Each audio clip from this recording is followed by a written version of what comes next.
그간 본의 아니게 총선 결과에 대한 확률 통계에 관한 논란이 많았습니다.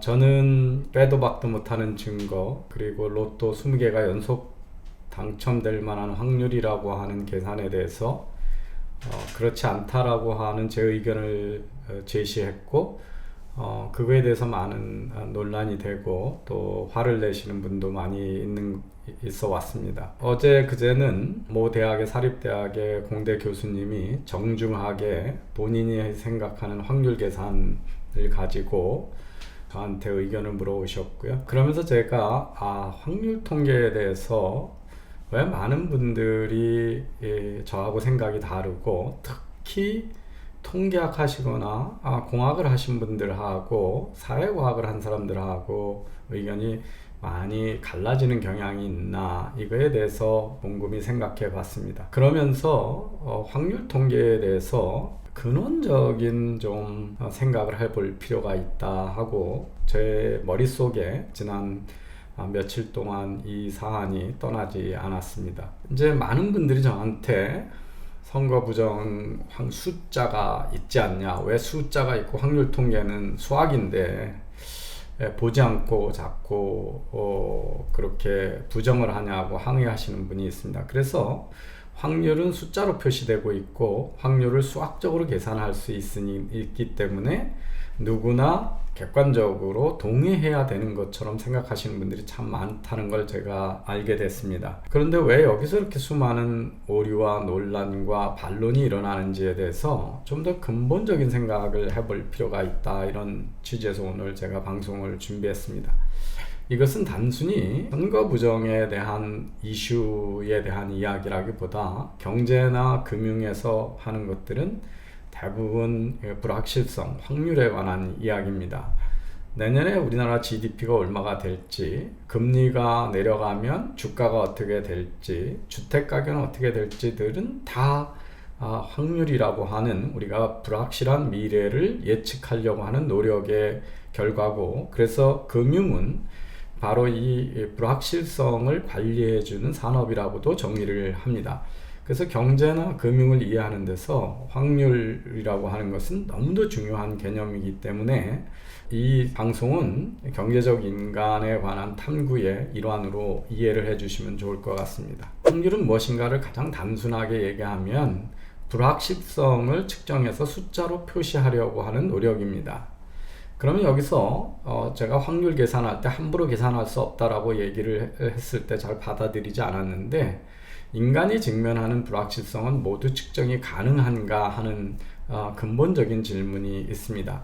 그래서 지금까지 확률에 대해서 또는 불확실성에 대해서 여러 가지 견해와 이론들이 발전해 왔습니다. 그래서 그걸 제가 좀 소개를 시켜 드리도록 하겠습니다. 제가 지금 마련한 슬라이드는 유니버시티 오브 텍사스 오스틴의 수학과에서 마련되어 있는 좋은 웹페이지에서 가져온 거를 제가 부연 설명을 드리는 겁니다. 확률에 관해서는 4가지 견해가 존재한다는 것입니다. 첫 번째, 우리가 학교에서 배우는 확률, 대부분 우리가 익숙한 확률은 고전적, 선험적, 이론적 확률입니다. 영어로는 classical, a priori, theoretical probability라고 하는 거죠. 그래서 동전과 주사위가 균등하게 만들어졌다면, 던졌을 때 동전 앞면과 뒷면, 옆으로 쓰는 건 없다고 치고요, 나타날 확률이 2분의 1이라고 하는 것은 우리가 이론적으로 이미 사전적으로 2분의 1 확률이라고 부여할 수 있다라고 하는 거죠. 그거로부터 우리가 동전을 그럼 10번 던지면 5번이 앞면, 뒷면이 나올 확률을 계산할 수가 있는 거죠. 그래서 그냥 n번을 던져서 m이 나오면 어느 사건이 일어날 확률은 n분의 m이다, 이렇게 얘기를 하는 무작위 실험을 통해서 우리가 이걸 알 수가 있습니다. 학교에서 이 이론을 선험적이고 계산 가능하고 이론적인 확률을 우리가 배웠기 때문에 마치 모든 세상에 있는 불확실성에 대해서는 확률을 계산할 수 있는 것으로 서로 많은 분들이 기대를 하고 착각을 하고 있는 것 같습니다. 그런데 두 번째 견해는 우리가 불확실성을 정확하게 측정할 수 없다라고 하는 겁니다. 그것이 실증적 확률 이론입니다. 엠피리칼이라고 그러죠. 또는 A posteriori probability theory고, 또는 빈도주의 frequentist probability theory라고 합니다. 자, 어떻게 되느냐 하면 우리가 잘 만들어진 동일한 재질로 만든 주사위는 던지면 6분의 1이 나오고 동전은 2분의 1이 나온다라는 걸 이론적으로 어사인할 수가 있습니다. 그런데 제멋대로 찌그러진 동전을 던지면 앞면이 날 확률은 우린 사전적으로 알 수가 없죠. 그래서 그걸 아는 방법은 실험을 해보는 수밖에 없다는 거죠. 실험을 해서 이 실험을 무한대로 하면 찌그러진 동전, 어떻게 특정한 모습으로 찌그러진 동전의 앞면이 나올 확률하고 뒷면이 나올 확률을 우리가 실험을 계속해가면서 점점 정확한 가격으로 추정할 수 있다라고 하는 겁니다. 이것들은 사후적으로만 실험을 해보고 사후적으로만 알 수 있기 때문에 사전적으로는 확률을 부여할 수가 없습니다. 그리고 이 사후로 나오는 빈도를 가지고 추정한다고 그래서 그 빈도주의 확률이라고 합니다. 근데 이제 문제가 이렇게 되는 거죠. 재반복되는 일이 없는 경우, 실험을 할 수 없을 경우에 정확한 추정이 불가능하다라고 하는 겁니다. 예를 들어서 내일 우리나라의 코스피 지수가 얼마나 월요일날 올라갈 건가, 이거는 반복되는 실험이 아닙니다. 그날이 다 다르기 때문에 정확한 실험을 사전에 알 수가 없죠. 근데 이번에 논란이 되는 선거 결과도 그렇습니다. 선거 결과를 사전적으로 실험을 계산해서 있을 수 없는 사건이다라고 얘기하는 것들이 맞지 않는 이유가, 여기서 한 사람의 투표 행위는 마치 찌그러진 동전처럼 여러 가지 변수가 있기 때문에 한 사람이 투표를 할지 안 할지, 또는 어떤 당을 지지할지는 우리가 아무도 사전적으로 확률을 어사인할 수가 없다, 부여할 수 없다라는 데 문제가 있습니다. 그리고 여기서 더 큰 문제는 뭐냐 하면 실험을 할 수도 없다는 겁니다. 한 번 뺏기 일어나지 않는 일이기 때문에 그렇습니다. 그래서 이런 이론에 의하면 확률을 추정할 수 없게 되는 거죠. 또 실험이 가능하다고 하더라도 실험이 계속되는 동안 확률이 계속 변하게 되죠. 빈도수가 바뀌어지니까. 그래서 충분히 많은 숫자를 실험하거나 설문조사를 해야 우리가 확률을 알아낼 수 있다, 추정할 수 있습니다. 진실값은 아무도 모르는 거고요. 그래서 이 실증적 사후적 빈도주의는 진실값은 아무도 모르고 진실에 접근하려면 충분히 많은 수, 무한대에 가까운 실험을 해야 알 수 있다. 그런데 우리가 직면하고 있는 세상에는 실험을 할 수 없는 유니크한, 그때그때 다른 일이 벌어지는 일이 연속 일어나는 게 세상이죠. 우리는 어제하고 오늘하고 내일이 같지 않습니다. 같은 일도 있지만 해가 뜨고 지는 거는 같지만 우리 삶에서 인간이 선택하는 일들은 다 다르기 때문에, 또 여러 사람이 인터랙션을 하기 때문에 알 수가 없는 거죠. 왜 통계학자들하고 저와 같은 사회과학자들하고 인식이 많이 다르냐 그러면, 통계학자들은 주로 이 선험적, 이론적, 고전적 확률을 많이 다룹니다. 그런데 사회과학에서는 인간이 관여하는 일들에 대해서는 실험을 하기가 상당히 어렵습니다. 그래서 실증 연구라고 하는 것은 많은 사람한테 실험을 해보거나 설문을 해서 이 빈도주의 통계학에 근거하고 있습니다. 그래서 우리는 실증 연구를 할 때 데이터 숫자가 너무 적으면 아무것도 추정할 수가 없습니다. 데이터 수가 충분히 많아서 많은 경우에도 어떤 이론이 그 이론대로 결과가 나온다라는 걸 하면 그 사건이 결과가 그렇게 나온다라고 하는 것에 대한 우리의 믿음이 점점 강해질 뿐이지 사전적으로 추정할 수 없다 하는 겁니다. 그래서 여기서 제가 누누이 강조하고 싶은 것은, 선거에서 어떤 사람들이 나가고 투표하는 행위를 고전적 이론에서 얘기하는 주사위 던지기나 동전 던지기로 간주하는 일은 애초부터 잘못된 일이라고 하는 겁니다. 동전을 어떻게 찌그러뜨렸다는 것에 따라서 전혀 앞뒤 나올 확률이 달라진 것처럼, 왜 주사위하고 인간이 다르냐 하면요, 주사위를 던질 때는 거기에 작용되는 변수라고 하는 것은 중력 외에는 거의 없습니다. 그런데 인간은 어떤 의사결정을 할 때 수많은 변수들이 작용을 합니다. 그날 기분이 나빠서 나갈 수도 있고 안 나갈 수도 있고, 그날 건강 상태에서 그렇고 안 나가려고 그랬는데 배우자가 졸라서 가기도 하고, 어떤 의사결정을 하는 데는 우리가 알 수 없는 수많은 변수들이 작용하기 때문에 확률을 사전적으로 부여할 수가 없는 거죠. 그래서 저는 그 수많은 논란의 핵심 중에 하나가 바로 이 고전적 확률하고 실증적 확률을 혼돈하고 있다는 데서 문제가 발생하고 있고, 대부분의 지극히 낮은 확률이라고 계산했던 것들은 계산할 수 없던 것들을 고전적 확률로 치환을 해서 그렇게 단순화했기 때문에 계산이 가능한 거다, 이렇게 볼 수가 있습니다.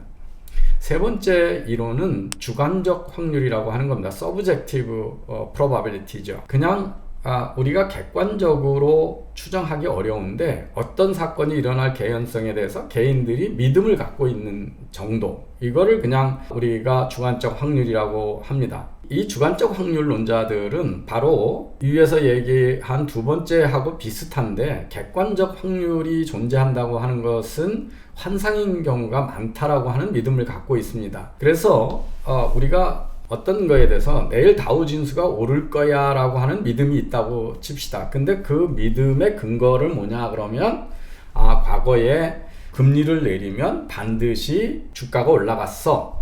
그런 과거의 이론에 의해서 고전적으로 금리를 1% 이항을 내리면 주가가 올라갔던 것들이 이론에 의해서 밝혀져 있던 게 있다라든지, 실증적으로 경험을 많이 해보니까 그래서 그걸 바탕으로 제 믿음이 형성이 돼 있고, 그 믿음을 주관해서 추정하는 거, 이런 확률이 이제 주관적 확률입니다. 그래서 주관적이기 때문에 개인마다 다 다르죠. 바로 이것이 이제 주관적 확률의 가장 큰 문제고, 대개는 일관성이 결여되어 있습니다. 주관적 확률은 개인 안에서도, 예를 들어서 주가가 오를 확률이 60%면 오르지 올 확률은 60%가 될 수가 없어요. 그런데 사람들한테 물어보면 내일 주가가 오를 확률이 얼마야? 그러면 한 5, 60% 오를걸? 그러면 주가가 떨어질 확률은 4, 50%될 거야, 이렇게 얘기를 합니다. 그래서 종종 100%가 안 되거나 100%가 넘는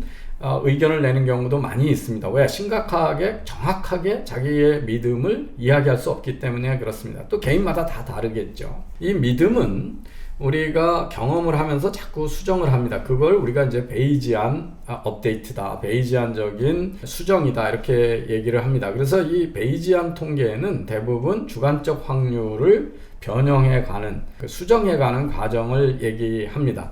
그래서 이번에도 많은 분들이 사전투표하고 사후투표가 이렇게 될 수 있는 일이 없어, 이런 것들이 대부분은 개인의 믿음에 근거한 겁니다. 그래서 주관적 확률도 어떤 것을 증명하기가 상당히 어려운 견해지만, 세상에는 우리가 많은 상황을 믿음을 근거로 합니다. 그래서 여러분 그 사주팔자를 본다든지 점쟁이가 얘기하면서 통계다 얘기할 때 보면 대개는 다 퍼센티지를 어사인하지 않고 이런 경향이 있다고 얘기하는 것들이 대부분 주관적 확률의 의사 표현입니다. 네 번째는 이제 이 주관적이나 실증적 확률, 이것들을 고전적 확률로 과연 확인할 수 있느냐, 어떤 우리가 이론에 의해서, 경험에 의해서 계속 발생하는 거, 그리고 주관적으로 갖고 있던 믿음을 경험을 통해서 계속 수정했을 때 고전적인 확률이거나 이 주관적 확률이 고전적이나 실증적인 확률, 실증적은 우리가 실험을 통해서 확인을 한 거니까, 그렇게 되려면 주관적 확률이 어떤 일관성 있는 조건을 만족해야 된다라고 하는 조건을 수학적으로 증명한 게 공리적 확률 이론입니다. 그래서 공리적 확률이라고 하는 것, 공리적 확률 견해는 주관적 견해를 고전적이거나 실증적인 확률로 확인해 가려면 어떤 조건을 만족해야 되는가를 얘기하고 있습니다. 모든 확률은 0과 1 사이에 있어야 되죠. 그리고 어떤 결과는 반드시 나와야 된다라고 하는 것은 어떤 경우는 주사위를 던지면 6개 중에 하나는 반드시 나와야 된다. 이 확률은 1이 돼야 된다는 겁니다. 그래서 일어날 수 있는 사건들은 다 찾아서 그것들 중에 하나가 일어날 확률은 1이다, 이렇게 볼 수 있죠. 그러니까 사건은 반드시 일어난다는 거고요. 그 다음에 서로가 배타적인 거면, 서로가 독립적이고 배타적인 거라면 그 두 사건의 동시 다 일어날 확률은 각각의 확률의 합으로 된다. 이제 이런 조건을 가지고 확인을 해야 됩니다. 그래서 주관적인 확률이 우리가 객관성을 띠기 위해서 고전적 확률이 되거나 실증적 확률이 되려면 이런 조건인데, 그 중에서 일어날 사건 전체를 정의할 수 있어야 되고 서로 배타적인 사건들이 무엇인가를 정의할 수 있어야 됩니다. 이것이 이제 확률에서 얘기하는 이벤트 스페이스라고 하는 겁니다. 그래서 이런 네 가지 견해가 있다. 그래서 제가 말씀드리는 것은 아까도 말씀드렸습니다만 확률은 수고 수학이기 때문에 누구나 동의하는 객관적인 게 아닙니다. 그 확률은 수많은 에러가 날 수 있는 가능성을 전제하는 학문이고, 크게 보면 세 가지 견해를 갖고 있습니다. 사전에 확률을 객관적으로 부여할 수 있는 고전적 또는 선험적인 또는 이론적인 확률이 있고, 두 번째는 실증에 의해서만, 실험을 통해서만 확인할 수 있는 확률이 있고, 세 번째는 개인의 믿음을 가지고 추정하는 아주 가장 주관적이고 불확실한 추정이 가능합니다. 그래서 제가 아까 말씀드린 대로 개인이 투표를 하고 어느 후보를 지지할 확률은 이론적 또는 이론적으로, 선험적으로, 고전적으로 알 수 없는 확률이다. 그런데다가 실증적으로 추정을 하는 실험도 불가능하다. 그래서 모집단에서 뭐가 나왔다라고 주장하시는 것들은 대개 사람을 주사위로 생각을 해서 고전적 확률로 치환을 했기 때문에 그런 오류가 나고 이상한 계산이 나왔다라고 하는 게 제가 제기했던 반론의 핵심입니다. 우리가 샘플링이라고 해서 대개 모집단에서 표본 집단의 몇 명을 고르는 것들은 대개 이 고전적 확률 이론에 근거한 것들이지 실증적 또는 주관적 확률 이론에 근거한 거 아니고, 우리가 직면하고 있는 불확실성에 대해서는 많은 경우에 그 확률을 어사인할 수 없다는 거죠. 여러분, 대한민국 사람이 하루에 몇 명, 어떤 연령대에서 몇 명 죽는다고 해서 제가 내일 죽을 수 있는 확률을 추정할 수 없고, 여러분이 죽을 수 있는 확률도 전혀 추정할 수가 없습니다. 그것이 우리가 죽음에 대한 두려움을 이기고 두려움을 느끼지 않고 살아가는 이유기도 하죠. 어쩌면 신이 우리들한테 확률을 추정할 수 없는 많은 우주를 만들어 놓은 이유도 우리가 그렇게 미래가 추정이 가능하면 살기가 힘들지도 모른다라고 하는 생각도 해볼 수가 있습니다. 그래서 많은 경우에 주관적 확률이나 실증적 확률을 고전적 확률로 접근시키려면 아까 얘기했던 공리적 세 가지 일관성 조건을 만족해야 되는지를 점검해야 되는데, 그러한 점검 없이 임의로 막 확률을 계산해서 고전적인 방식으로 했다는 데서 큰 견해차가 나타나고 있는 겁니다. 그래서 사회과학은 주로 실증적 확률을 계산하고 에러 가능성을, 오류 가능성을 좁히는 연구 방법론을 훈련받는 학문입니다. 그래서 고전적 확률 계산 통계하고는 다르게 사회과학에서 연구 방법론을 가리키는 이유도 바로 우리가 선험적으로 이론적으로 확률을 부여할 수 없는 사례가 인간이 하는 많은 사회적인 현상은 그렇게 적용할 수 없기 때문에 그런 사회과학 방법론은 통계의 지식만 가지고는 부족하다라는 훈련을 받는 이유기도 합니다. 제가 또 하나 누누이 강조하는 것은 우리가 통계적으로 독립적인 사건이라는 거하고 개인적인 의사결정이라고 하는 거가 마치 동일한 것처럼 생각하는 착각들을 많이 하는 것을 발견했습니다. 개인적인 행위가 독립적인 의사결정 보이지만 통계적으로는 독립적인 사건이 아닌 경우가 많습니다. 제가 한 동네 60명의 학급이 있는데 60명의 8살 아동이 모두 초등학교에 입학하는 확률을 계산한다고 그러면 여러분은 얼마가 될 것 같습니까? 만약에 그 한 명이 초등학교를 가고 안 가고 부모가 어떻게 됐든 입학을 안 시키는 아주 예외적인 사람이 있거나 건강상의 입학을 포기하는 학생이 한 2% 정도 있다. 그러면 한 학생이 등록할 확률이 98%, 등록 안 할 확률이 2%가 되죠. 그런데 이거를 독립적으로 한 명이 부모가 끌고 가서 학교에다 등록하니까 다 독립적인 개인적인 행위인 것처럼 보이지만, 그렇게 해서 독립적이라고 그러면 그냥 각각의 확률을 곱하면 됩니다. 그래서 등록할 확률이 98%가 60명이 동시에 등록할 확률을 따지면 30% 밖에 안 됩니다. 근데 여러분이 한 동네 우리나라 초등학교에 입학연도에 학생들이 60명이 왔는데 그게 등록할 확률이 30%도 안 된다 그러면 믿지 않으시죠. 왜냐하면 우리나라에는 8살이 되면 의무교육에 동참해야 되는 법이 있게 되는 거죠. 그래서 대부분의 학생들은 다 등록을 하게 되죠. 그래서 의무교육이라고 하는 숨겨진 변수가 있고 그 변수의 조건 확률을 계산하게 되는 겁니다. 그래서 의무교육이기 때문에 대부분은 다 등록을 하기 때문에 거의 100%가 다 등록을 하고 이 확률은 100%에 가까워집니다. 그래서 29%가 안 되는 거죠. 그래서 여기서 중요한 것은 한 동네 학생들의 활동이 확률로 계산할 수가 없다는 겁니다. 그런데 많은 분들이 어제 저한테 자기는 공대 교수님이고 그래서 확률을 계산하는데 보면 전부 고전적 방식의 그 항아리에서 또는 주사위를 던지듯이 독립적으로 이 많은 숫자가 20군데 지역구에서 사전투표가 이렇게 많이 나오고 사후투표에 나올 확률이 동시에 발생할 확률 이렇게 계산을 하는 겁니다. 그 얘기는 지금 한 학급 60명의 아동이 모두 등록한 확률을 독립적으로 해서 쭉 60번 곱해서 확률은 학생이 60명이 있는데 60명이 다 등록할 확률은 29%라고 계산하는 거하고 동일하습니다. 그렇지 않죠. 법에 의해서 다 등록했는데 건강상에 못할 확률이 2%밖에 안 되기 때문에 98%의 확률로 모든 학생이 등록하게 되는 겁니다. 이 것들이 바로 숨겨진 변수고 이 숨겨진 변수들은 인간들이 하는 의사결정에는 워낙 많은 변수들이기 때문에 함부로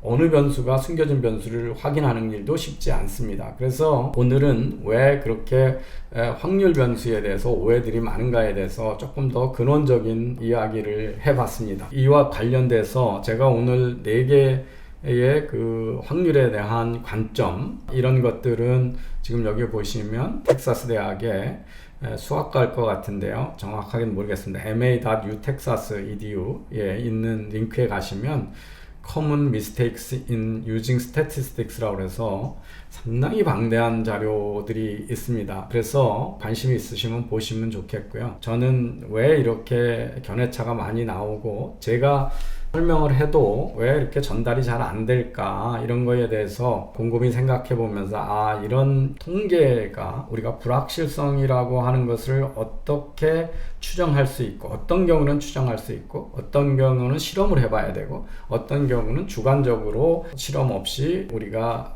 불확실성에 대해서 그냥 믿음을 부여한다라고 하는 관점이 다르고 세상의 많은 일들은 확률 계산이 정확히 한다는 게 불가능하고 사회과학에서는 그런 것들을 추정하기 위해서 선험적으로 이론적으로 확률 계산이 수학적으로 안 되는 것들을 알아보기 위한 것들이 실증 연구다.